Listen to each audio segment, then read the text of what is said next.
Hello viewers, আসসালামু আলাইকুম। This is Al Mahmud. বন্ধুরা, আমি চলে আসছি ন্যাশনাল টি গার্ডেনের ভিতরে যে রাবার বাগান, সেই বাগানটিতে। এটি হচ্ছে একটি রাবার বাগান, সারি সারি রাবার গাছ। এবং এই রাবার গাছ এখানে যেই রাবারটি কীভাবে সংগ্রহ করা হয় সেটি আপনাদেরকে দেখাচ্ছি। আসুন বন্ধুরা, এই যে দেখতে পাচ্ছেন, এইটা হচ্ছে রাবারের কষ, অর্থাৎ গাছ থেকে এক ধরনের কষ বেরিয়ে আসে, সেই কষ থেকেই তৈরি হয় রাবার। এবং এই রাবার বাগানটি অনেক বিশাল আকৃতির। আমরা দেখতে পাচ্ছি যে ন্যাশনাল টি গার্ডেনের ভিতরে এই রাবার বাগান অসাধারণ। এবং প্রত্যেকটা গাছের নিচে দেখুন কষ, এক ধরনের কষ নামে, সেই কষ থেকেই তৈরি হয় রাবার। এই যে দেখুন, এই যে দেখুন, এই দেখুন অনেকটাই। বন্ধুরা, প্রথমে আপনাদেরকে রাবার তৈরি প্রক্রিয়া জানাচ্ছি। প্রথমে রাবার গাছের গায়ে তির্যকভাবে একটি পাতলা দাগ কাটা হয়।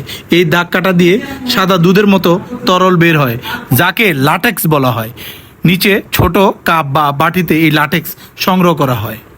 সংগ্রহ করা লাটেক্স ছাঁকুনির মাধ্যমে পরিষ্কার করা হয়। এতে গাছের ছাল, পাতা ও ময়লা থাকলে সেগুলো বাদ পড়ে।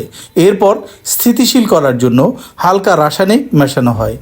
পরিশোধিত লাটেক্স ফার্মিং অ্যাসিড বা অ্যাসিটিক অ্যাসিড মেশানো হয়। কিছু সময় পর লাটেক্স ধীরে ধীরে জমে পনিরের মতো আকার ধারণ করে এবং রাবার ব্লক তৈরি হয়। জমাট রাবার ব্লককে বিশেষ রোলার মেশিন দিয়ে পাতলা শিটে তৈরি করা হয়। শিটের উপর ছোট ছোট নকশা করা হয় যাতে পানি সহজে ঝরে যায়।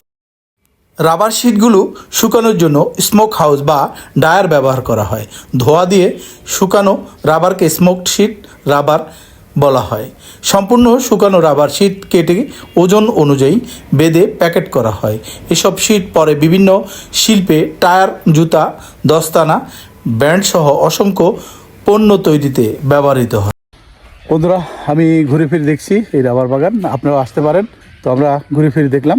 আপনার যদি ভালো লেগে থাকে তো অবশ্যই আমার চ্যানেলটি সাবস্ক্রাইব করবেন এবং আমার সাথে থাকবেন। ধন্যবাদ সবাইকে। আল্লাহ হাফেজ।